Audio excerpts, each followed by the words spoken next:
Trigger warning. Please be advised that Locked and Loaded Diaries talks about themes of suicide, homicide, sexual assault, and other wrongful deaths.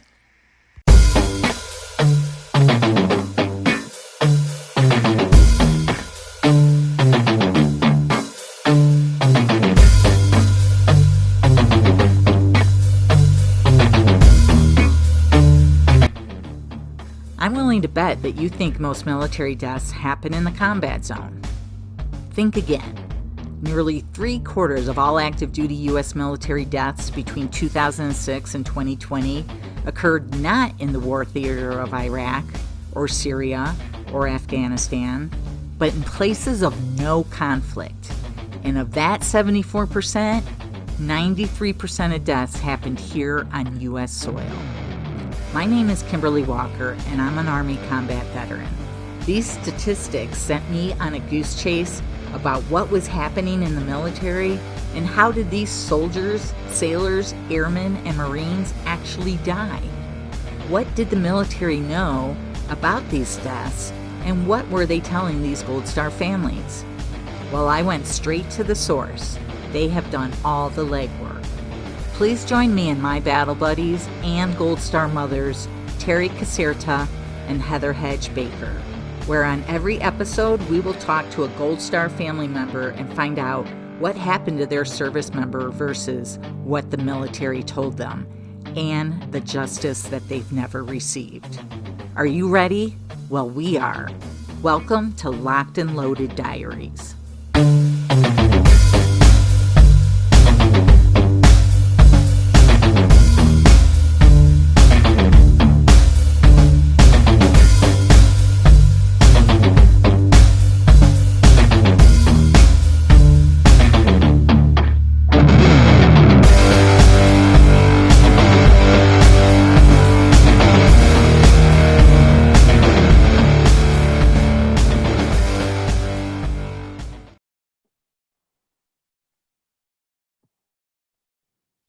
Good evening, everyone. Good day, good afternoon. Welcome to Locked and Loaded Diaries. I'm Kimberly Walker with my co-host Heather Hedge Baker and Terry Caserta and our special guest, Christiana Sweetwood.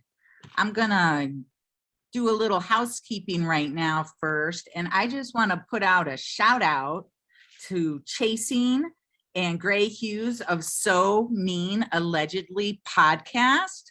We were at Crime Con last week where we got to meet all the true crime fans of the world. You were the blessing that we needed because no one was listening to Locked and Loaded Diaries. We had like 43 subscribers. So when Chasing put us on her live channel on YouTube, we blew up. We now have 1,540 listeners and counting. So we just want to thank you from the bottom of our hearts, the Back Porch Gang. Thank you for your support and for being here. We love the heck out of you because for a while there, we didn't think people really cared about these stories. But the fact is that you just didn't know the stories. And now you know, and you are just like us, you're horrified, you're just, you can't believe that these things are happening in the military, and they are, and your support means everything to us. So we just wanna give you guys big hugs, big love, big kisses, and thank you for being here.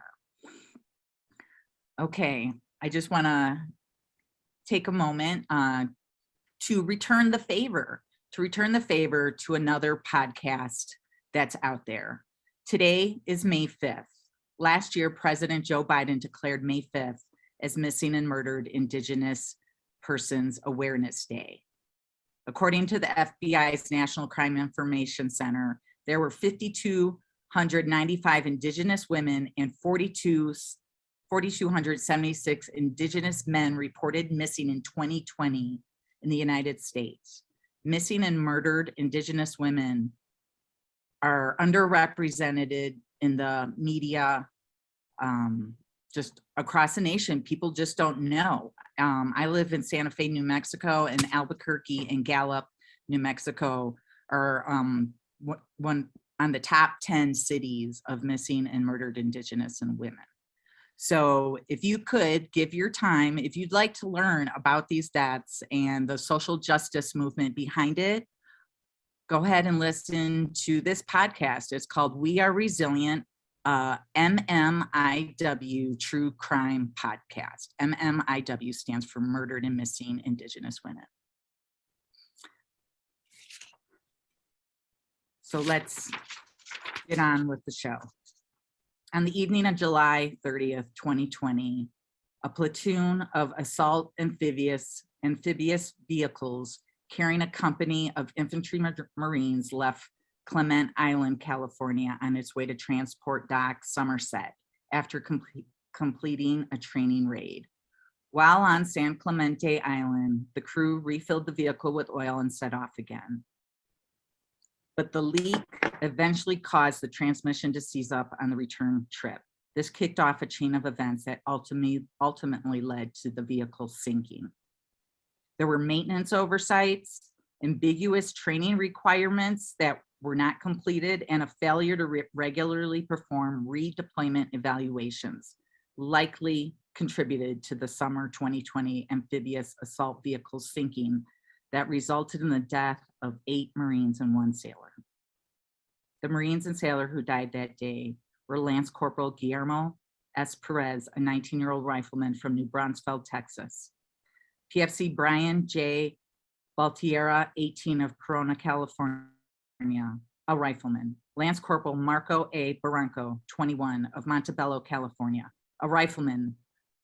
PFC Even A. Bath, 19 of Oak Creek, Wisconsin, a rifleman. U.S. Navy hospitalman Christopher Nam, 22 of Stockton, California, a hospital corpsman. PFC Jack Ryan Ostrowski, 20 of Bend, Oregon, a rifleman. Corporal Wesley A. Rod, 22 of Harris, Texas, a rifleman. Corporal Cesar A. Villanueva, 21 of Riverside, California, a rifleman. And Lance Corporal Chase D Sweetwood, 18 of Portland, Oregon, a rifleman. Tonight we have his mother, Christiana Sweetwood, with us here tonight. The initial Marine Corps investigation found issues with the training that both the infantry Marines and the AAV crewmen received, that the vehicles given to the Marine expeditionary units poorly maintained, and noted that the platoon failed to go through required deep pre-deployment evaluation, which would likely have caught the deficiencies and saved the lives of those Marines and sailors. It sounds like the ball was dropped on all levels. Every time, it's unfathomable. It's basic military training. 101 training, maintenance, training, making sure that the folks on that vehicle had been through training so that if something like that did happen, they knew how to react. But apparently they didn't even get that training, the underwater egress training, which apparently if a situation like that happens, then they know what to do. So you've got 9 kids in this vehicle, and who was there? Who was in charge? Who was making decisions? Who was pencil push? I mean, who was like, was there paperwork that was being, scratched off as, oh yeah, we completed the training. We're good to go. And like, who allowed this to happen? You've got to check the blocks before you complete an exercise like this. I don't know a lot about the Marines, but I do know a little bit about the Army, and you just don't do things until you're trained on it. I mean, was the op tempo too high? Like they just had to do it? Was it a dog and pony show that they were doing to impress, you know, some military high ups? Was this, you know, going on somebody's evaluation report? I don't know, but I bet Christiana knows, and she's going to let us know what happened. And yeah, walk us through this. The subsequent. But first, tell us a little bit about Chase. Yeah, so Chase was kind of a rare one. I always call him an old soul. Since that little boy was probably about 3 years old, he kind of knew what he wanted to do. He knew he wanted to be in the military. I don't think he at that point was so sure which branch yet. But this little boy, I mean, you would find him in the bushes with his little rifles and his backpacks, and he'd be in different colors that he thought were kind of cool. He even jumped out at a police officer one time behind a bush, and it scared the living bejesus out of me. And the cop thought it was kind of funny because he's so little, and, you know, gave him a sticker. This boy was intense. He was very serious, but very funny at the same time, very smart. He could watch something and pretty much replicate it very quickly. He was my world. He was my best friend. He graduated a year early just to go into the military. This is a boy that at 15 years old decided, I'm going to go become a Marine. And at first I kind of, you know, as a teenager, I'm thinking, okay, right, we'll see it when it happens, right? Kind of thing. And he joined the OTC program and he trained with them every week. He got up at 4 a.m. every single day to work out before school, finished school. And shortly after that said, I would love to go to the Marines. You said if I finished school, I could go in. I didn't think that he would finish as quickly as he did. And at 17 years old, I met with his recruiter, and my son begged me to go into the military. And against what I felt and against what a lot of my family members felt at the time, we're all very intuitive women. We were not so hot on it. He was just a bit, you know, he's still so young, and he went. And here we are now. Amazing boy. You know, this is a kid who lived when we were homeless for a little while, lived in a shelter, and at Christmas time they gave him tons of certificates because he was one of the only people there that would help. He would hold babies. He would make sure that the kids played. He would put movies on for them. He would feed people. Amazing heart. And they killed my child. How long was he in? He was in for almost 2 years, since I believe 2018.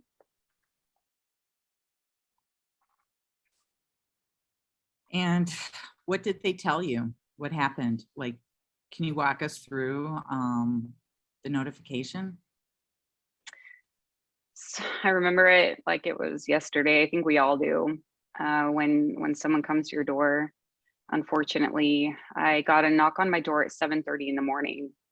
And I specifically remember going to put on my United States Postal shirt. I'm wrapping it over my shoulder, and I hear this knock as I'm texting my son, by the way, happy birthday. It's his birthday on the 31st. So I'm standing there, I have shirt over here, I have cell phone in my hand, and I hear this rapid knock, and I'm 7:30 in the morning. Who the heck is at my door? And I open my front door, and there are 2 Marines standing there.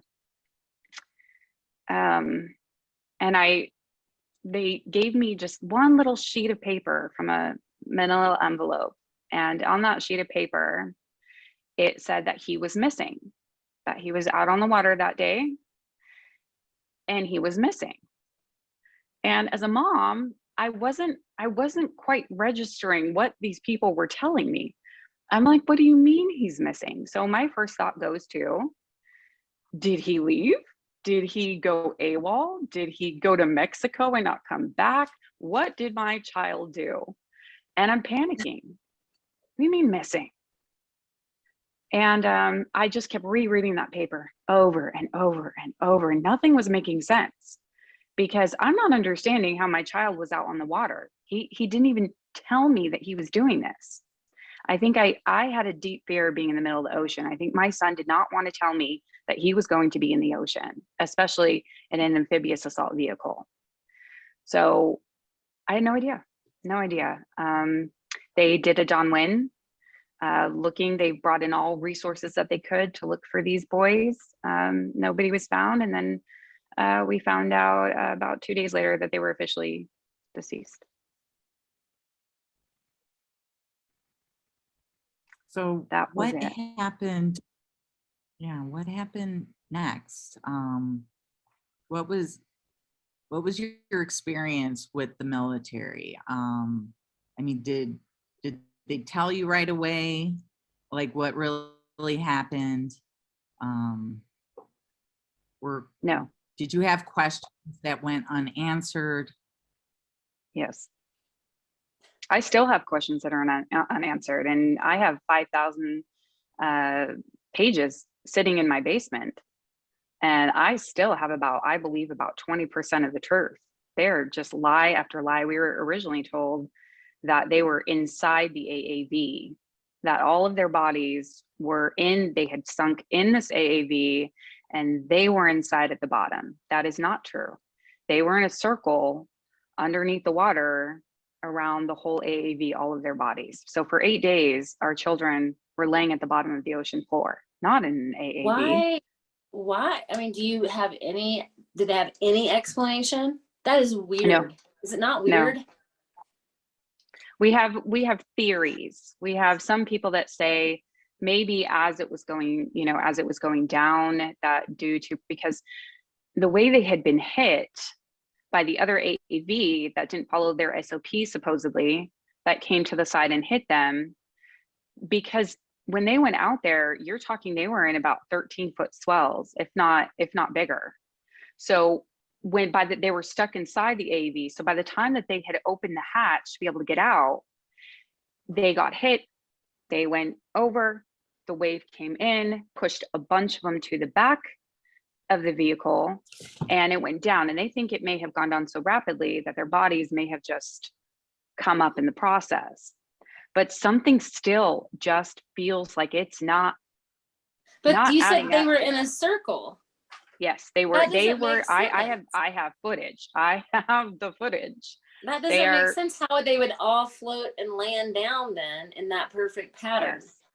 Yes, it was pretty much. I'm not saying a perfect circle, but if you were to kind of look at the way they all lay around, they're all around the AAV, and they're not very far from each other. Strange, like, was there any, like, what? I'm just curious about the toxicology. What does the toxicology say? So my toxicology report says that my child had morphine in his system. Oh, what? Yeah, and he was not the only one. What's all that about? I called. I actually asked to speak to Dover. I called. I hunted them down. And I must have called this guy, by the way, 2 or 3 times, I believe, in Dover. Poor man.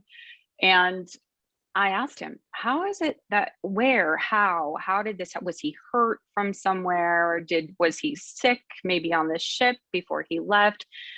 Supposedly they're saying somewhere in between, possibly anywhere from 70 hours until death, he could have had this morphine in his system. But you have 2 that have morphine in their systems. What had happened that he even needed that? And if he needed morphine at some point, why was he put into this kind of training? There's just something is not adding up on this for me. So they told me, well, maybe he ate poppy seeds. Come on.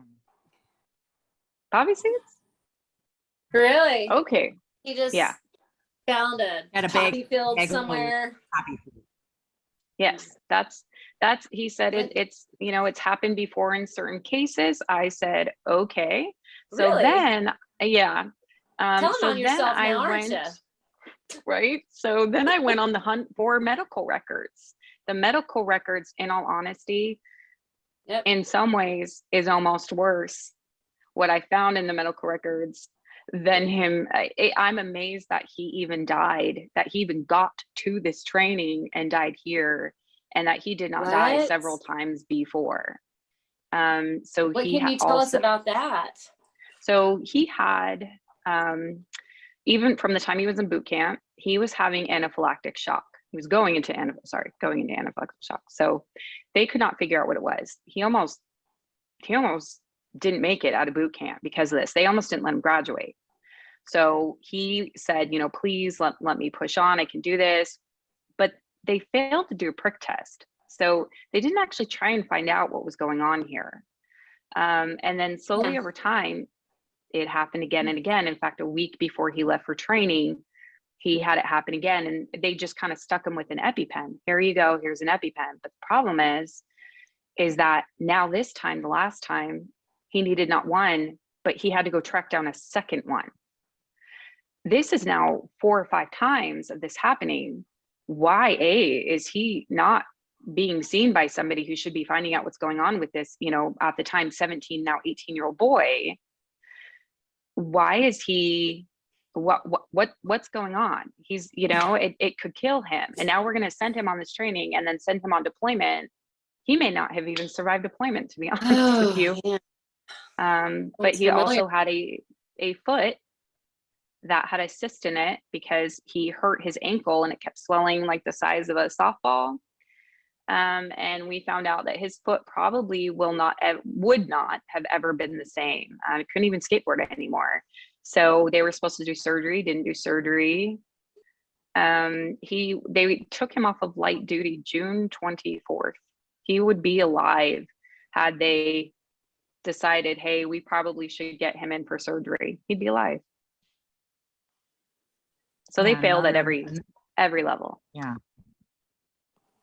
Which we see a lot, just like misdiagnosis, like not taking medical issues seriously, and then, you know, putting the Marine or the soldier back out into training or whatnot. What did you call it, Kimberly? They're just given like 800 milligrams of ibuprofen and told to go back. That is like candy or something. Yes. What'd you call it? Yeah, it's like candy. Drink water. Drink water.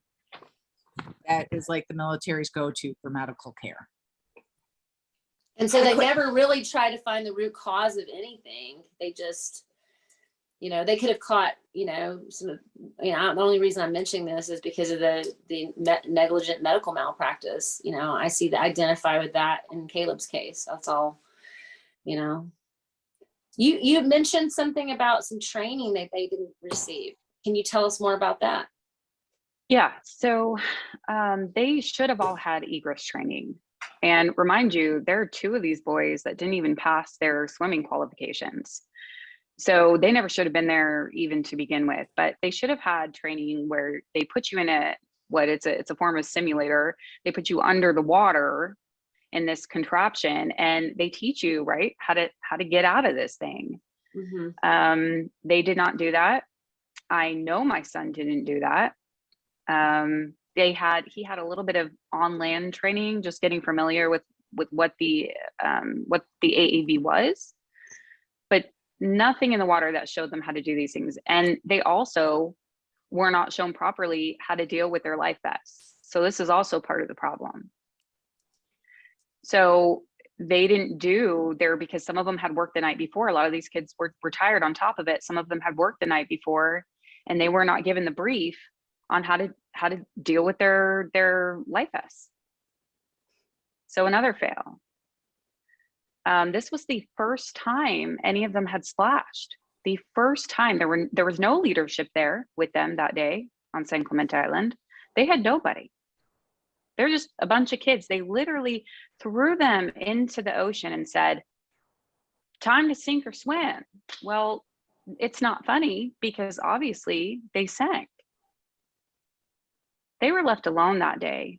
And something very much disturbs me about that they were just left on their own. The Navy also should have been somewhat responsible in this, big time. Where were they? Why did they not provide safety boats?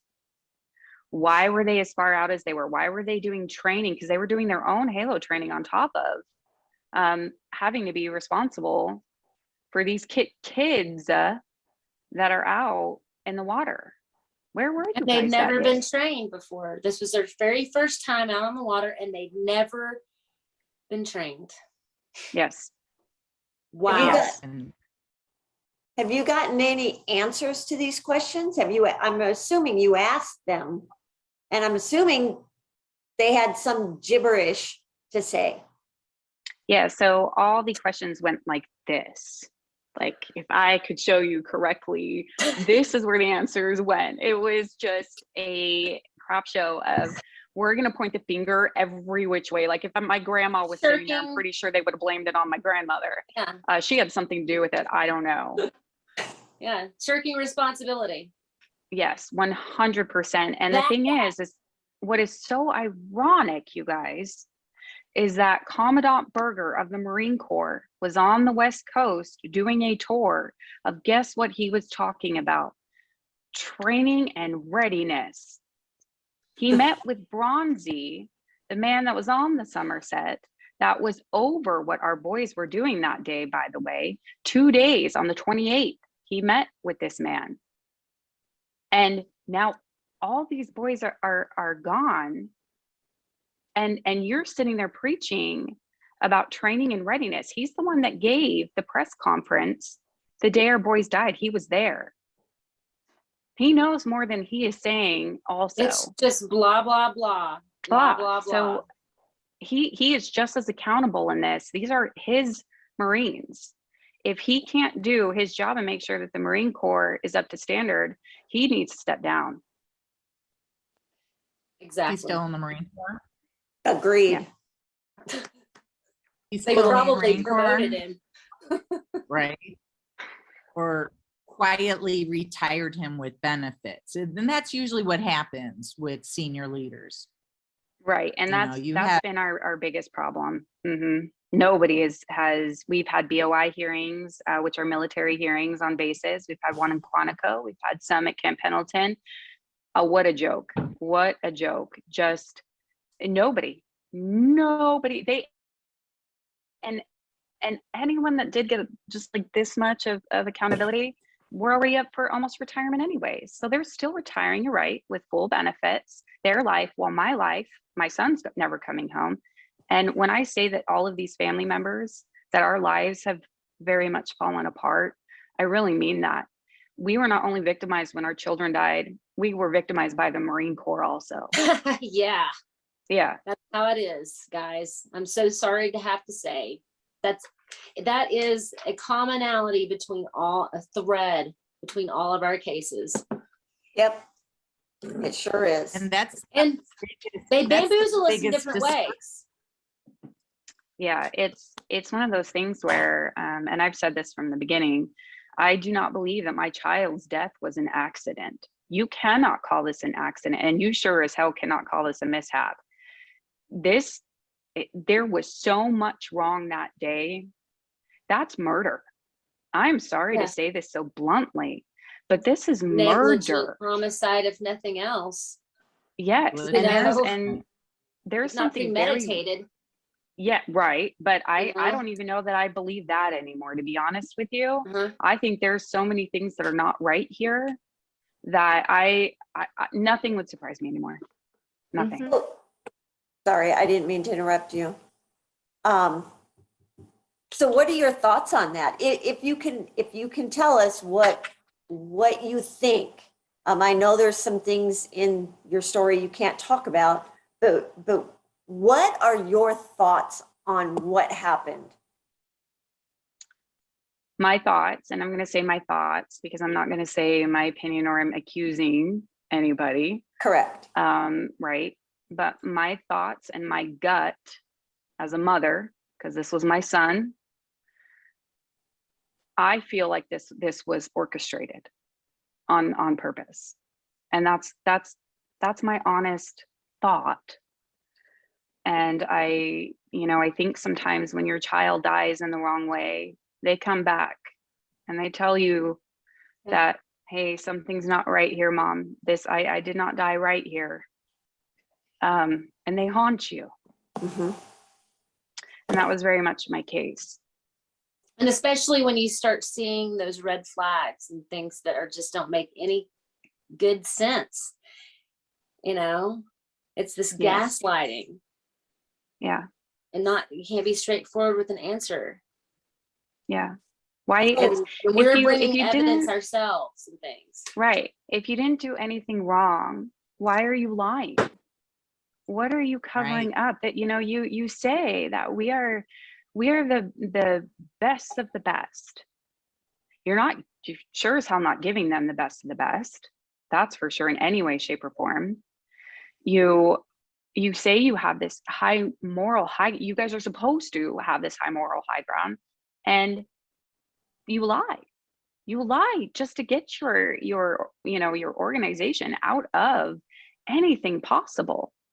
While we sit here, you know, I talked to a mom one day that she got answers that her child died he died differently than they told her. She didn't find this out until 12 years later. 12 years later.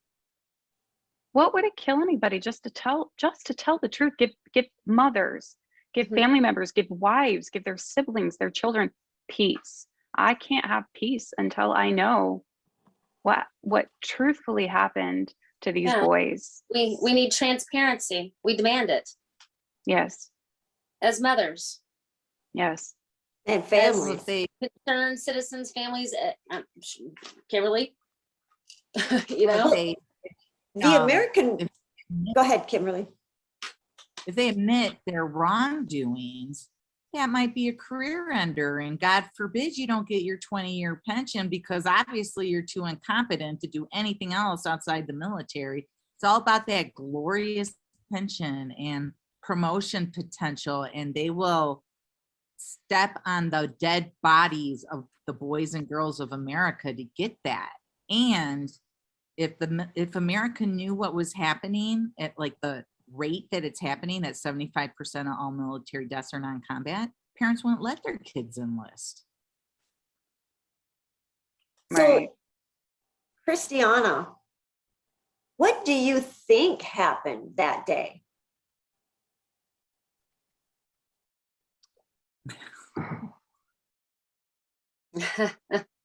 I don't even know that I'm going to answer that yet. Okay. I know. I know in here. I know. I just I'm not going to give that to the world yet until I don't blame you. some more of the answers, because I don't want to be the one to do that. Understandable. So right. let me ask you this. Do you know where your son was sitting within the vehicle? Okay. No. In fact, I had even asked I've asked several times for pictures of the undercarriage of the AV. I've asked for pictures of the inside underneath. I just kept feeling like I needed those pictures. They will not. And when I asked again, because they sent me a CD of pictures, and then I got a couple more that they sent through email. None of them are what I had asked for. None of them. Why am I not seeing the bottom of the the inside bottom of this thing? Why am I not seeing the undercarriage? That concerns me. I just have, once again, I just have this feeling that they are not giving me all the pictures that they have. Why? Why? They can't even give me pictures of this thing, let alone tell me where my kid was in this thing. Not one person has come to me. Now, even the people that survived that day have come and said, hey, this is where your son was. This is what we talked about that day. I haven't even had that, because I think that these kids are so afraid to talk about anything that I can't even get answers from them. I know nothing about what my son actually did that day. Do you think, and I don't know if you know, if there was any gag orders put on them? Yes. Okay. 100%. So is the investigation still going, or is it closed? I believe I mean, if they're doing BOI hearings, I'm pretty sure they're closed. It needs to be reopened, because I don't understand how you have somebody investigating what happened who is very closely connected with what happened. And I won't go too far into that. He's lying about a lot of things. He did not question the people that he should have. He should have questioned a lot more people about this. That didn't happen. Why? Sounds so familiar. I'm sorry. It just sounds so familiar. Mm-hmm. So did you get the NCIS report? Yes. And Go ahead. right, we received the naval investigation report, and in that, almost the entire thing was redacted. It's like redacted. Black. Yeah, black. Like I was like, what was I supposed to get from this? And I actually told them, you know what, you can just go ahead and throw that with the other binders, because once again, it's I can't get anything from that. Yeah, it's total BS. Mm-hmm. Did they do a shoot, my mind went blank. A command line of duty at all? It's also an investigation, but the command did it themselves. I am not sure. Okay, you might want to FOIA that just in case they did that. I'm sure you FOIA'd a lot of stuff already. Mm-hmm. Freedom of Information Act, I'm sure you did. Yes. I would try to do that. Just to see if they even did one. I'm curious for myself. They did one in my son's case. That's the only reason why I'm asking. And since the Marines are part of the Navy, I figured maybe they would have done that too. Just for curiosity's sake. That's actually good. I'm gonna look into that one. You'll have to FOIA it by now, but and there might not be one, but at least you'll know. Yeah, and one of the other parents might know. I think through a lot of this, there's been certain things that there was so much. It was so, we just had so much being thrown at us that certain things I think just kind of went through the cracks. Part of it is I'm trying to raise a bunch of kids on top of trying to intake all of this. And some of it, it's like I can't, it's like they almost throw so much stuff on you. Yeah. I feel like almost to confuse you. So you have no idea where you're at. They like to confuse you, yes. Have you talked to or gotten together with the families of the other ones who deceased and kind of compared notes? Yes. So Alita Bath and I do that a lot. We've probably talked almost every day, I think, since our boys went down together. So we've talked a lot. We've talked a lot with the Viennas, the Ostrovskys, Lupita. We've talked a lot with all of us. And we've tried to, for months, because for 10 months, we didn't have anything. We had nothing. They weren't even really updating us anymore. So we were just getting like one little statement of, pretty much like, we're not ready yet. Still working on it.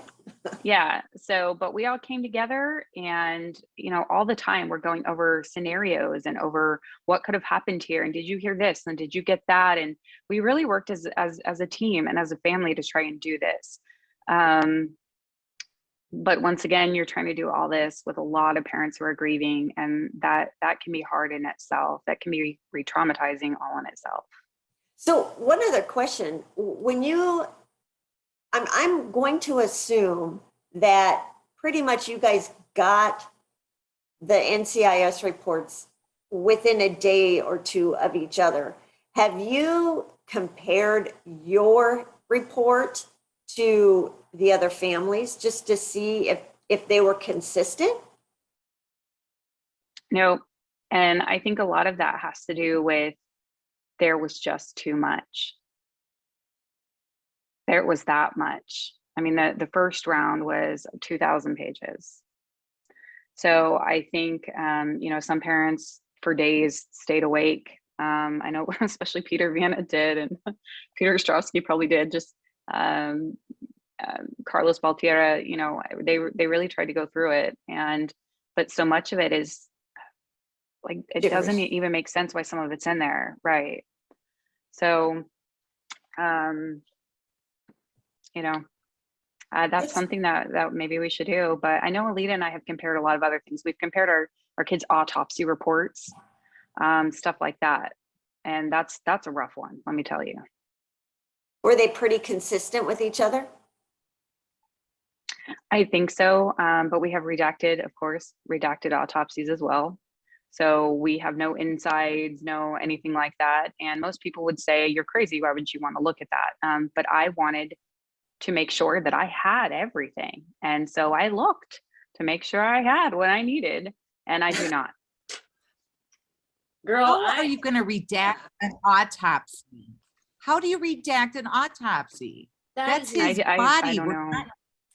Yeah, I don't have like, any pictures of his chest cavity or his brain or his anything from the inside. I really only have what he looked like when they pulled him out of the bag, his body, his outer body. And you have viewed that? You have viewed that? Yes, 100%. How was that experience for you? Because I also have viewed parts of Caleb's. I've had other professionals view, but I mean, I've viewed a few photos, but like, wow. How was that for you? So I accidentally saw somehow part of his face when I went to view his body. My spouse pulled down his blues, and some of the, what is it, the cotton or the stuff that they put around their faces was cut open, and I still don't know how that happened, but I ended up seeing half of his face and the top of his head. So I was already a little weird from that. That was when? Like when he was that was before we went to cremate him. So as we were viewing his body, I still, because they were all supposed to be wrapped, remember? And they told all of us that we should not view our children's bodies. And I told them that I would like to see my son's body, but they kept fighting me. I had like a 20-minute lecture of why not to. Most of our children, I think one of the only parents that actually saw part of their child's body. So that was rough. I cut off some of his hair, which probably sounds even worse. But I did because I wanted to make sure, just in case I needed some form of DNA or yes. Yeah. So I did that. You're amazing. So I already kind of saw what he was going to look like. And so when I saw the autopsy report, no other. What were they telling you why you shouldn't view your own child's body? Their excuse was, right. Well, their excuse was, they've been in the water for 8 days. But the sad part is when I saw his autopsy report, I could have seen my son's body. They were not that bad off. And it sounds pretty crazy, but I needed that. He came from me. He came from my womb. I gave birth to him, and I saw him when he did not look so cute when I first gave birth to him. And I felt like if I could see him and all that, I could see my baby before I let him go. And they did not allow most of the parents to do that. Like I said, what happened with me was kind of a freak accident. Partially it's because there was nobody that stood guard.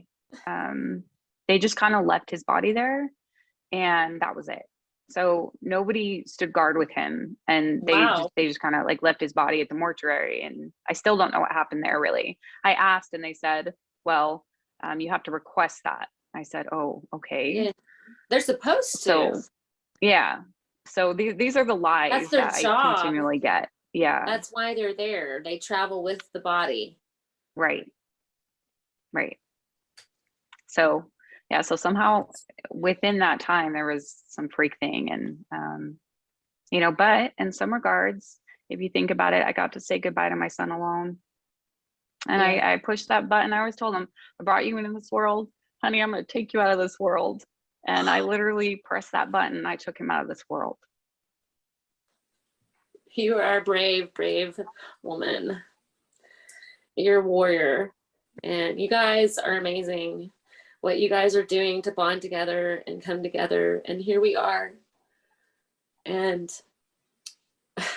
we're going to stand with you. I appreciate would you that. mind telling us, do you mind telling us about what we talked about the angel? The St. Michael. Yeah.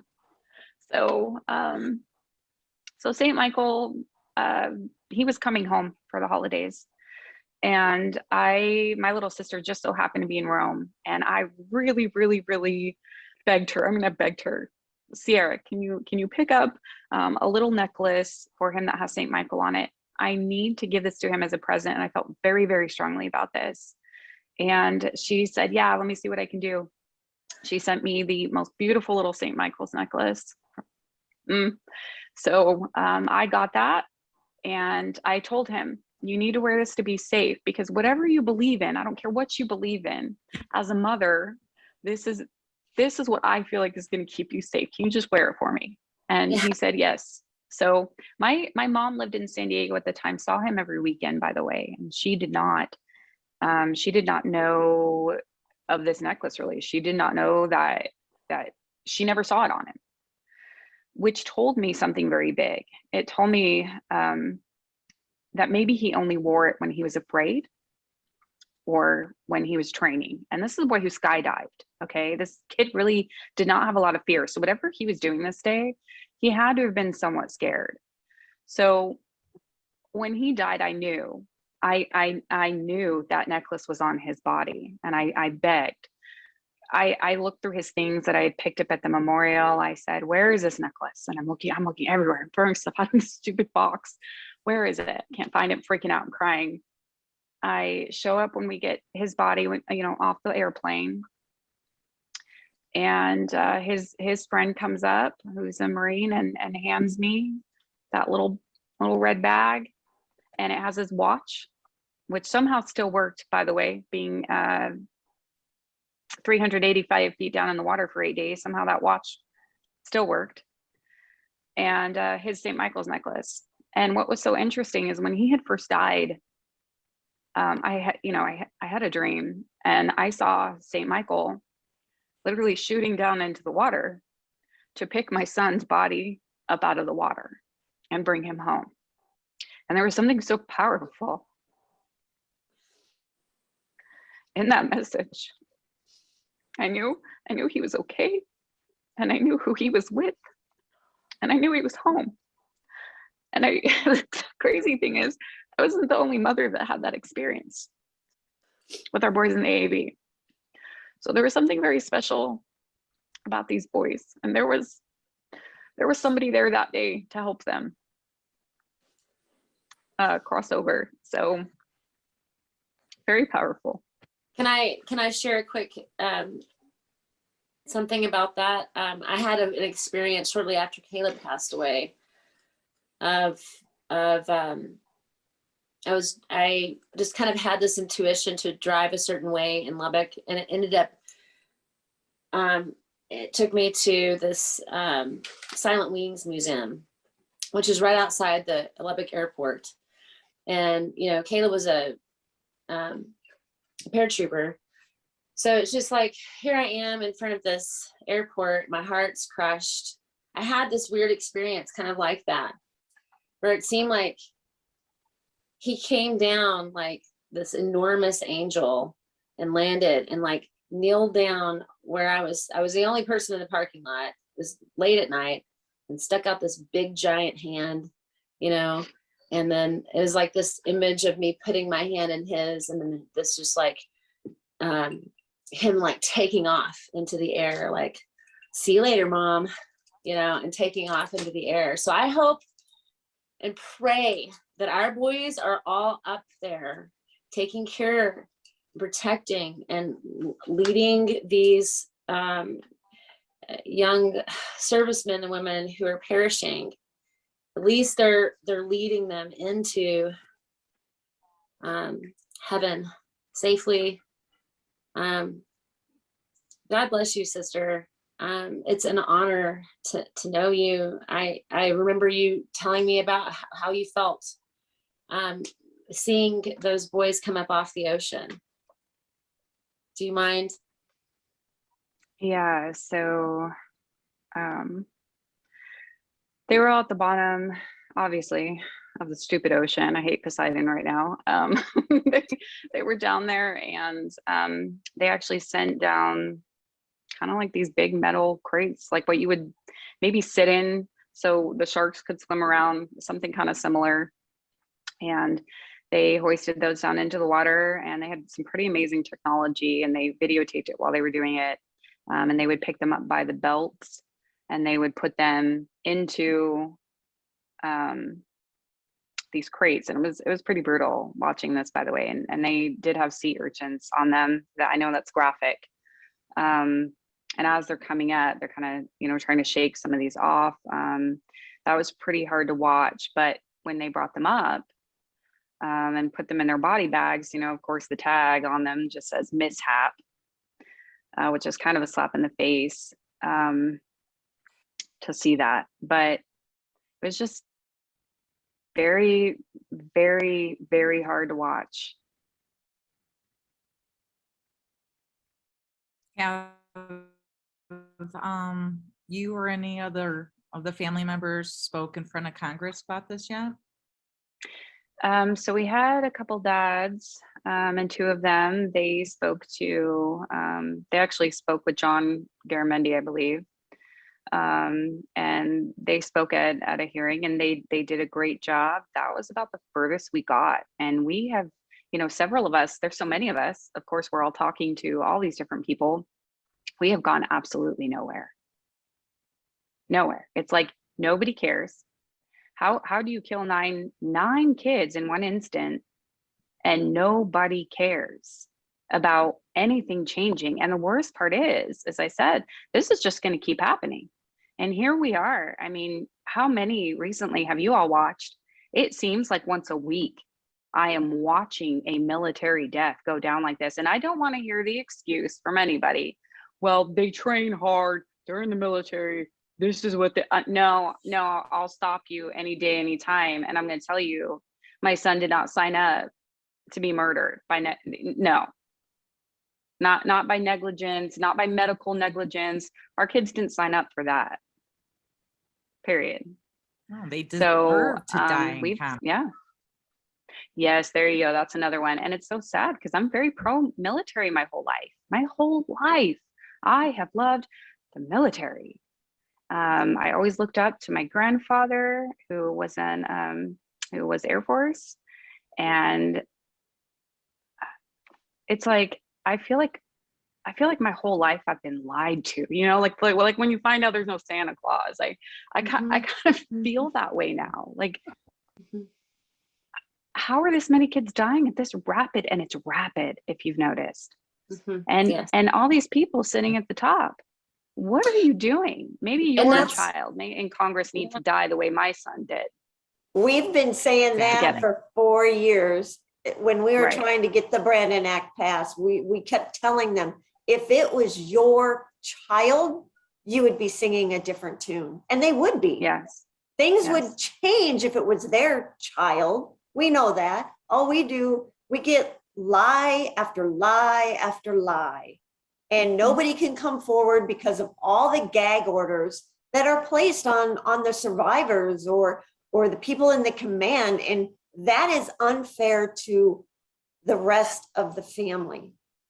Yes. We don't get answers, and that's okay with them, because as long as it stays under the rug, we're safe. Yeah, 100%. There's a woman, and Heather knows, and you probably know who she is, Lori Edgeter. She does hashtag Tree of Valors. this woman once a week, she's the one that makes the Christmas trees for our military sons who have either passed, what doesn't matter if it's accident or she makes these beautiful, wonderful Christmas trees with our kids' faces on them. And it saved my life one Christmas because I thought I was going to be done, by the way. And this woman once a week, she probably sends me some form of another death. And then have you talked to this mom of another death? And she just is connecting these all over the place. And it shocks me. It shocks me. How once a week am I getting articles about somebody's child dying and they're young? They have long lives to live. Yes. Something has got to change. It's enough. And if enough of us don't start going forward, it's just going to get worse. You know, that's why we're heading to Washington. Yep. I'm gonna be there with you, Heather, 100%. Heck yeah, girl. We're gonna be there. Kimberly, I believe, are you going? Yeah, Are you to the gonna be able to USO go? event? Yeah, the SOS. Heck yeah. Yeah. I'm not the sure SOS, yeah. Terry is gonna be able to go yet, but we're working on that. And I am working he's on got that. other obligations, but I mean, Terry, she's been fighting like tooth and nail to get the Brandon Act passed so that we can protect our service members that way. You know, it's all of us networking together. They don't want us to find each other. Right. And through the beauty of the internet and social media, we have found one another and we're getting the word out and we're saying, hey, we're a lighthouse to families everywhere that need to have their voice heard about what's going on and what has happened. I had a mother call me today that had something happen to her service member 10 years ago. And the story that she told me and unfolded in my ear was just insane, you know, and you hear them from your end. It's like we have all these pockets and pods of Gold Star families that have been done these ways, and our service members have been either killed by toxic abusive leadership, negligence, medical malpractice, and the list goes on. And we're finding each other and we need to unite.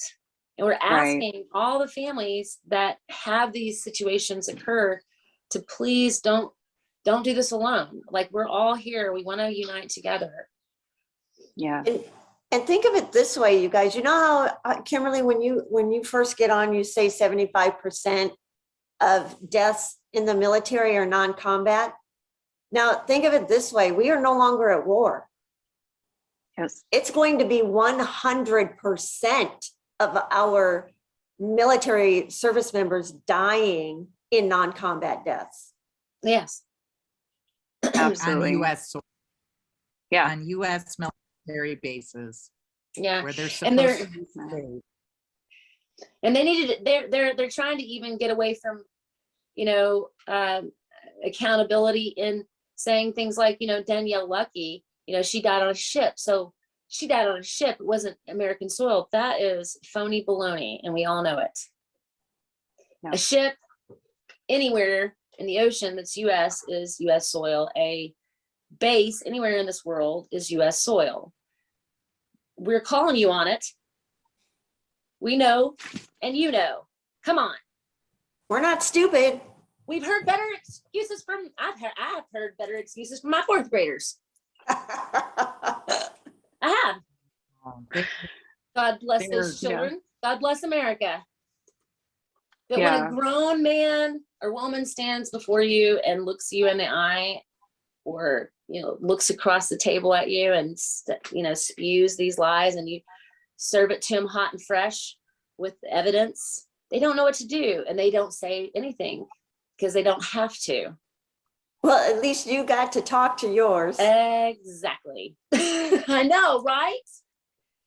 So, God, I didn't even have the guy escorting Brandon home stay for the funeral. He left. Wow. And they weren't invited to any memorial on the base. They were actually banned from the memorial. Yeah. So they don't treat us the same. No, they ban you to listen different ways, or they shut the door on you completely. and act like you're crazy. They ask questions like, have you been on, what kind of medication are you on? Yes. You know, things like that. They ask the families these things. Yeah, it's called the wellness check. The wellness check that they and I have the form, and they either do it behind your back, or they'll ask you. And I'm sorry, but I'm not telling somebody if I'm seeing a psychologist. I'm not telling somebody what medication I'm on. I'm not telling somebody, you know, what my hobbies are. I'm not doing that. You don't need to know that I run in my treadmill every day at whatever time. I was shocked by that. It's none of their just business. shocked. Yes, this is, I'm not the criminal. I didn't do this. I didn't kill somebody. And I told them, I said, the next time you ask questions like this, and I told my Keiko this, I'm going to go ahead and stamp a picture of his autopsy report and send it back and say, you need to look at this instead of asking me questions. Yeah, look at the as photos. if to what I've done. I'm not the one. They're deflecting onto you. Yeah. Like you're the problem. Yes. You're crazy. You're a mourning, crazy woman, you know, and you're blowing it all out of proportion. No. She's just disgruntled. Mm-hmm. That's why she doesn't believe us. She's just disgruntled. She'll get over it. Yeah, she's grieving. She's grieving. I'm like, guys, I'm not grieving. This is like, I'm upset. And you're right, Heather, we don't have time to grieve. No. Like there is no time when you're trying to fight for the truth. I say all the time, my soul, I am telling you guys, the day that there's some truth that comes out, I don't care if it's an hour or 6 years from now, I am going to lay there. Nobody's going to call me. And I'm going to sit there in the sun in my chair. And I'm going to be like, all is well. I have the truth now, and I can rest. Yeah. I wouldn't even care if I died after that. Just something. I mean, no justice, no peace. Right. Right. Exactly. Right. No, how can we truly grieve if we can't find out the answers? And if people keep lying to us like they're children with chocolate on their face, and you can see it, and they keep saying no. Right. They look like clowns. 100%. I'm embarrassed for them sometimes, how ridiculous they look. All the fruit salad on their jackets and everything, you know, when they're sitting there, it just, you know, I can respect somebody that's earned it. Mm-hmm. And it leads with integrity and honor. But when you sit across the table for me and flap your jaw like you saved the day, you're boasting about how great you lead, and then look at how you did to my son. I don't know. Talk about family and how great you are at being a leader. You know, the honor and all that, and the airborne way, and blah blah blah. It doesn't mean anything to me coming from you, man. Yeah, and I think that's what's so sad is they kind of kill our kids. They wrap them in a coffin, they put a flag on top, and they say, your son was a hero. That never sat right with me, because I'm like, wait a minute, my son was a hero. Maybe to me he was, but you killed him. Yeah. So it's like they make this, they died in full glory, and they make it sound so amazing, and it was not. These boys are being failed. All of our children right now are being failed in this system. Mm-hmm. They just are. And they're, you know, I'm sorry, but if I say this all the time, if I was there that day, those boys would be alive, because as a mother and as a person with an amazing gut and not caring what anybody thinks, I would have been willing to go to the brig just to make sure that these kids were safe that day. Right. All of them should be safe. Not on I get my it. watch. You got to train, you get right. You have to start with leading and with integrity. I don't know. I go back to the creeds, and I don't know what creed leadership creed would go brought it along with the Marines, I think about the NCO creed, you know, and how it talks about the welfare of your soldiers. Have you looked at Can I any of the read creed? it? Sure. Let me read it. Okay. I am the backbone of the United States Marine Corps. I'm a Marine non-commissioned officer. I serve as part of the vital link between my commander and all officers and enlisted Marines. I will never forget who I am or what I represent. I will challenge myself to the limit and be ever attentive to duty. I am now more than ever committed to excellence in all that I do so that I can set the proper example for other Marines. I will demand of myself all the energy, knowledge, and skills I possess so that I can instill confidence in those I teach. I will constantly strive to perfect my own skills and to become a good leader. Above all, I will be truthful in all that I say or do. My integrity shall be impeccable as my appearance. I will be honest with myself, with those under my charge, and with my superiors. I pledge to do my best to incorporate all the leadership traits into my character, for such is the heritage I have received from that long, illustrious line of professionals who have worn the blood stripes so proudly before me. I must give the very best I have for my Marines, my Corps, and my country. For through today, I instruct and supervise in peace. Tomorrow, I may lead in war. Professionalism, Wow. leadership. And it's not just a Character. job, it's a pledge. Right. I've heard some of the soldiers to come back and tell me, oh, well, we just look at it, read it, sign it, and then we throw it away. That's not what my paratrooper was doing. He was calling his mama, reading it just like you read that one with pride. We read it in formation as a platoon, as a company. Well, we would there read you the soldiers' go. creed. You have to know it. It has to be memorized. You got to know the Army song or the Marine song. You got to know all these things. Now they're just like, they mean nothing. And they're getting away with it. They're getting away with it. It's Society's a disgrace. letting And them. yeah. Because at some point, it falls on we the people. It falls on why we're not asking for this form of accountability. It's our taxpayer dollars. These people work for us. Why are they not listening? Yeah. Well, And that's a why we thought shame.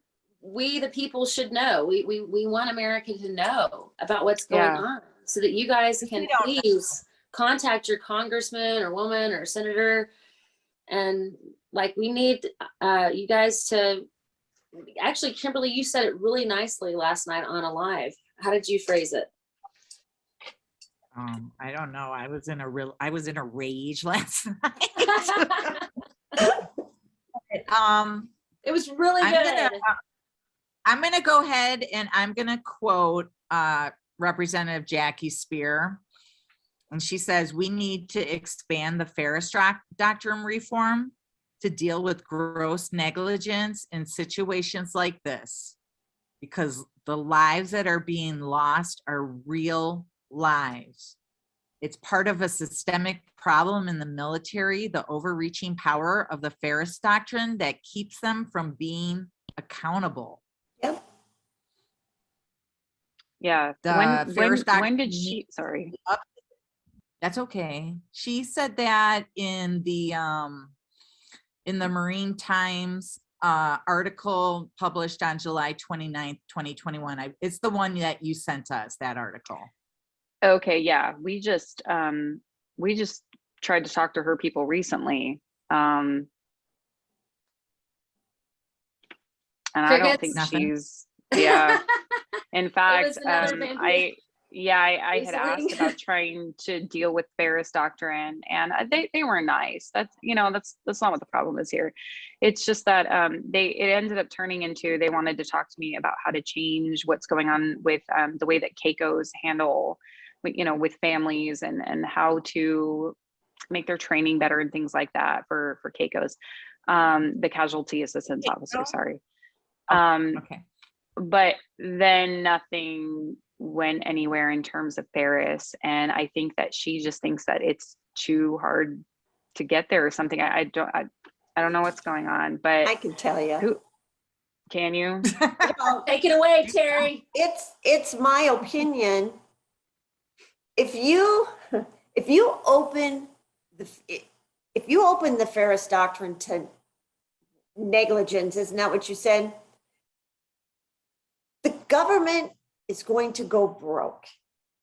Think about all the claims that they're going to have to pay out, even if they start now. Yeah. I mean, They think created about a culture of it now. think about all the suicides that are happening. If the Ferris Doctrine includes negligence, most of those suicides are going to have to be covered. Right now, the way it stands, they are going to have to pay in upwards of 1,000 families who die by suicide, not to mention families like yours, Christiana, and Heather's. Add those into the mix and just say they have a cap, because they're going to be capped, we'll say at $100,000. You take $100,000 times 1,000 for the suicides, and I'm just going to say 4,000 for the accidents. And Heather, I don't know if you consider yours an accident or a negligent homicide, but take all those times $100,000. We could be talking 20, 30, 40,000 families. Yeah. Are they really going to fix the Ferris Doctrine? No. They can't afford it. We cannot afford it. And unfortunately, Congress doesn't care. They don't care about holding military leaders accountable, because if they do, the United States Armed Forces are going to look so horrible to other countries. They are holding them accountable is going to open us to vulnerability. And that's why other we countries need to show everybody who we are. And we need as many families to stand with us and show the mass of how many there are. 100%. And then what? Yeah. And then what, guys? I agree. Yeah. So, We have to we're in between a rock and a hard place. And But I believe unfortunately, in miracles. exactly. And unfortunately, it's got to be more than the military families. It's got to be the citizens, Yes. the actual citizens who stand up with us. Otherwise, this cannot get done. Yes. Sorry, Heather. So if you're in Washington and you want to stand with us, please stand with us. We'll let you know when we're going to be out and about standing. We got a whole series of things. Yeah. We have to organize in large numbers, like all these other rallies that are going to DC for women's rights and for rights for people of color, you know, for rights for gender and sexuality expression. Why don't all of these guys come rights. join us and stand behind us? Exactly. We need them to stand with us too.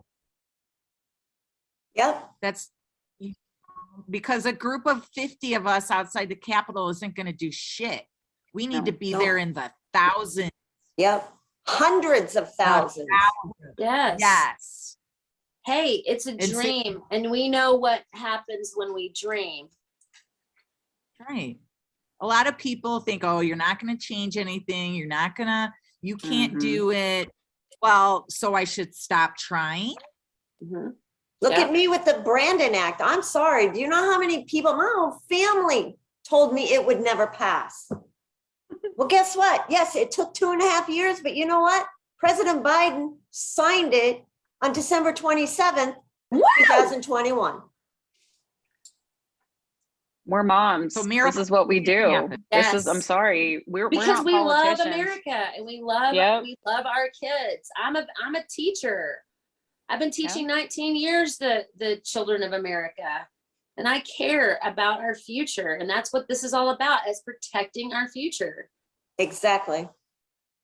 Exactly. Wouldn't you be heartbroken, Heather, if somebody from your class joined the military in, we'll say, I don't know, they're fourth graders, in 10 to 15 years, and then you find out they died by suicide, or they died from an accident from in then the. I would feel, can you imagine how responsible I would feel? Yep. I wouldn't have done anything to protect them. Yeah.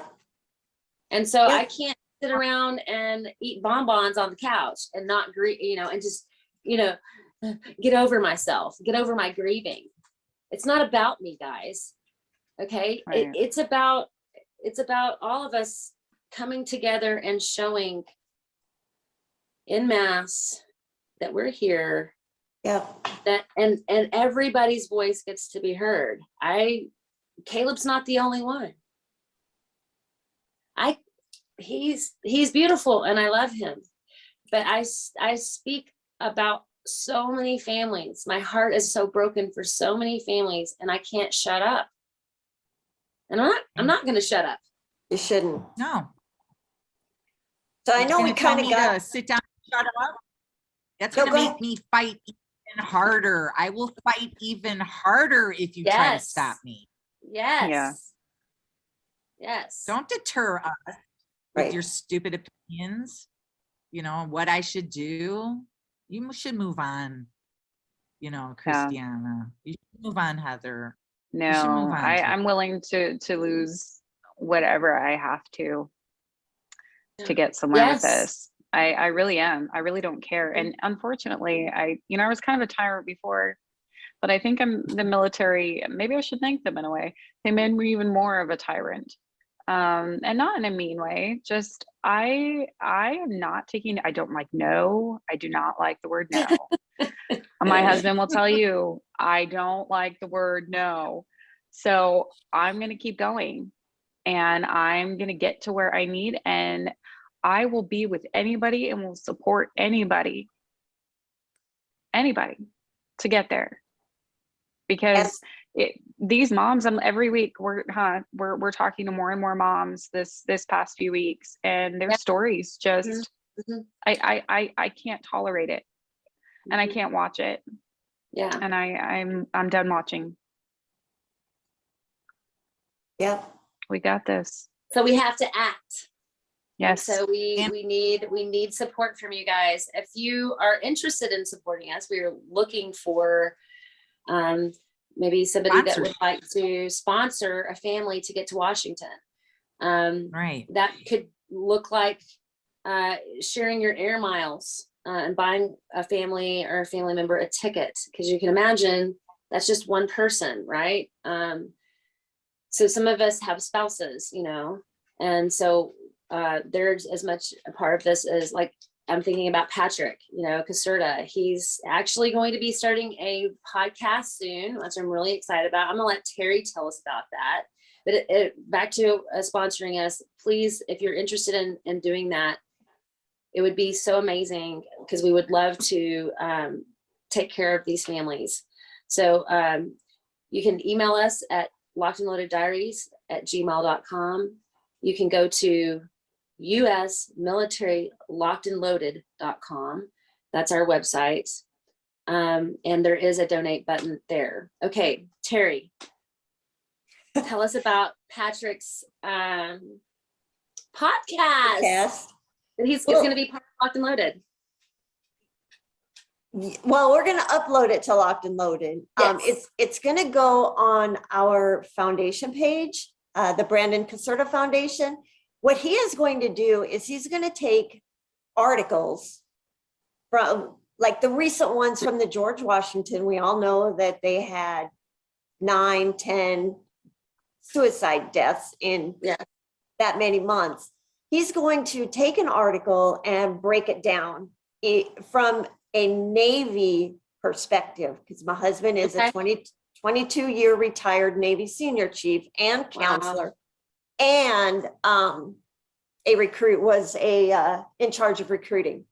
So he's going to be breaking down these articles and talking about what's being said and what's actually happening from what is being said. Because we all know that what they say is not what they're doing. Right. So that's what he decided to do. And I'm very excited about it. He's not one to go out in public. And he won't have the video on, which is fine. But I'm very excited. I think he's excited as well. And I can't wait. I honestly, I can't wait either. We did a test run the other day. It went really well, actually. He just needs to tweak some little things. But yeah, we're very excited. We're going to upload it to Locked and Loaded Diaries. And I think Heather was going to put, was it a playlist? Is that how I understand it? He'll have his own playlist. So I've created some playlists for you guys of our shorts and our lives and our podcast that we're doing right now. And then we'll have Patrick Caserta's, I'm not sure what he's going to label it as or what have you, but he's an amazing guy. If you guys are interested in meeting Patrick Caserta, go to Terry Caserta and Patrick's interview about Brandon. You can find it on our videos and you'll meet Patrick. He's incredibly knowledgeable and he knows what he's talking about. And he is a father, and fathers are underrepresented, I think, here. I think we talk about mothers a lot, and I'm just so grateful that he stepped up and said, I want to speak, and this is enough. So we love Patrick, and we're so happy. Thank you.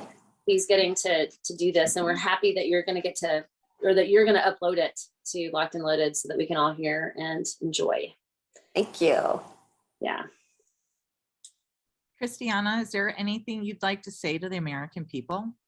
Because they will be watching and they're going to be commenting the shit out of this video. So Right. Is there anything? So I think my last thing to say to the American people,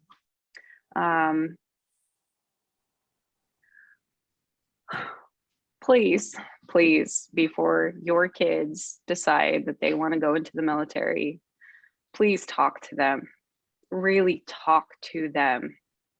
And I'm not saying they shouldn't go into the military, but I'm saying that once they're in, there's and they die, there's nothing left for your families.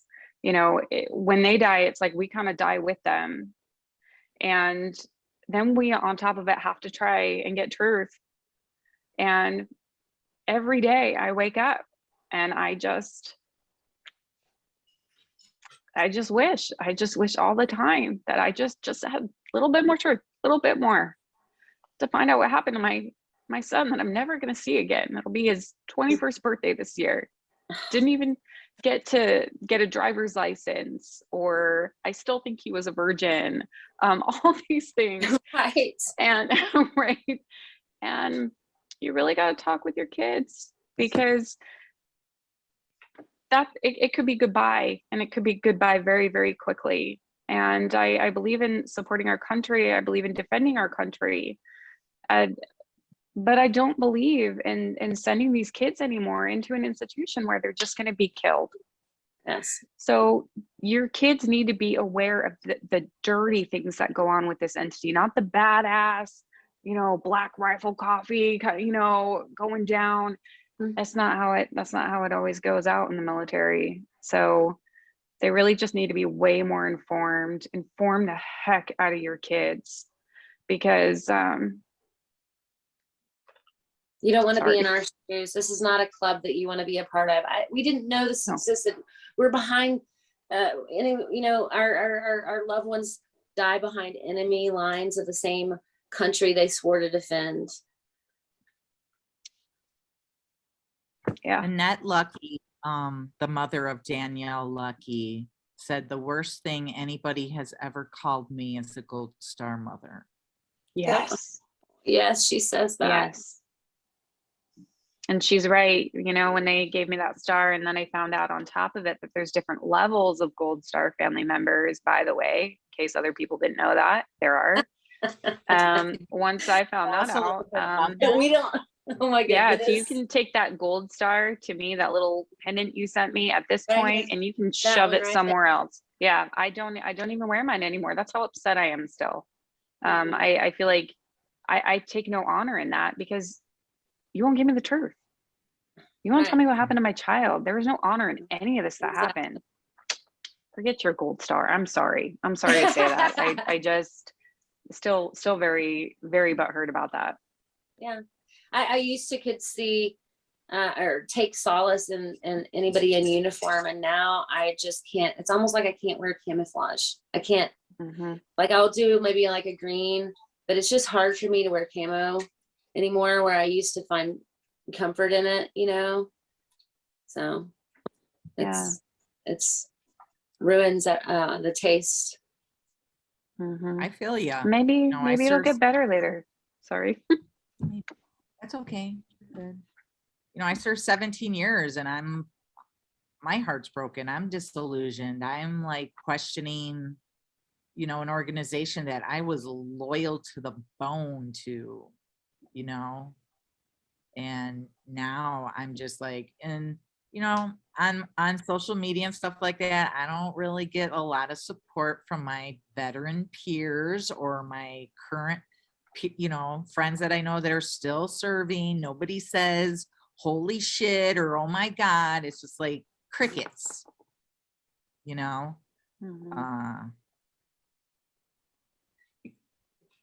You know, the majority of the military is full of good people who do the right thing.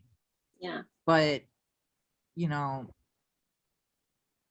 whatever's happening now, and the fact that it's happening at such a large rate, we definitely have problems, and we're pretending we're this military that's squared away and everything's okie dokie, and all the pictures you see on the internet, everybody's smiling in a formation and stuff. And it's like, when are you guys going to talk about it? You know, that's our job. I'm sorry. Yeah, it is our job. We've all received a new mission in life, you know? Right. Yep. Right. I guess our military kids died, and we're kind of taking over their spot in a way. We just have a different mission in life now. Yep. Lord knows I'm not as shy as I used to be. Right. Oh my goodness. Well, I always say if you know, I mean, come on, they picked on the wrong mothers. I'm a Texas Army mom, and I mean, I'm putting my foot down. This is ridiculous. I don't want any of my Texas moms, Army moms, to have to suffer in this way. Enough is enough. Enough is enough. Yes. One is too many.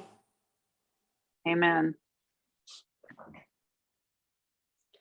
Kimberly, do you want to close us out if there's nothing else anybody wants to say? Okay, let's do this. Well, my closeout was going to be a bunch of stuff we already talked about. Okay, goodbye. How to support us and stuff. So we plan on going to Washington, D.C. June 13th through June 17th of this year. It's the Save Our Service Members DC Advocacy Week. So if you do choose, if you really want to help and you choose to donate or sponsor a family, we will show you the proof that of what you're donating for and what you're supporting. Yes. Because we will let you know like where your money goes. We will show you, we will take you on that trip with us virtually. We'll introduce you to the families that were able to go because of your donation. We're still figuring out all, you know, we're trying to create a nonprofit for this cost specifically to support Gold Star families to go to Washington, D.C., or so that Heather and I can go to Crime Con, and we're gonna bring Terry with us next year, you know, just things So we like can get that. a panel But of mothers there. mainly Gold to Star speak. families. We don't want a Gold Star family to have to pay a dime to go to Congress. They shouldn't have to pay to go to Congress. Congress should be Yeah. footing that bill. Mhm. So We we just asked wanna for make help for the American people. And so I know we got a lot of professional YouTubers out there and podcast watchers. If you've got any kind of advice or pointers or anything on how to make this podcast better, please shoot us a line. And if you are a surviving family member or a veteran who has been a victim of the military due to negligence, medical malpractice, sexual assault, suicide, homicide by suicide, or if your child was straight up murdered and the military didn't do anything about it. This is all about corruption, cover-ups, and not being held accountable. That's what we're here for. We're here to like call the military on their shit and let give you this platform so that you can tell America. And the more content, the more guests that we have on this show, the more followers we will have. Because we are trying, you know, we only got like 1,500 people, but it's 1,500 people more than we had And on growing. Thursday or Sunday, on Sunday. Because Yeah, of you so, guys. totally. Thanks, Back Porch Gang, for being here. Thank you, Christiana. My heartfelt condolences for the loss of your son, Chase. Thank you. Thank you. It was an honor to come on here. I've heard about this for a minute, so I was kind of excited. So you guys are amazing women. You really, really are. And I thank you for letting me get my story out there. Thank you. Well, thank you for allowing us to be able to have you on to tell your story. Yeah. And I am It's so important. sorry for the loss of your son. I appreciate that a whole lot. Tragedy should have never happened. Right. No. Preventable with little, Mhm. you know, maintenance, just basic maintenance, you know, Mhm. it's and leadership. Yep. That's what the military is all about, is leading Marines, leading sailors, leading soldiers with honor, integrity. God bless America. God God bless bless America. God bless. That's how Heather curses. God bless America. I right. can't help it. Locked and loaded, over and out. We love you guys. Thank you for signing on. Liberty and justice for all. What do you have to say, Christine? Oh, it's late here. It's time for me to put these millions of kids to bed. Right. Good luck with girl. that. Thank you for watching, everybody. Have a good day. Good night. Good night.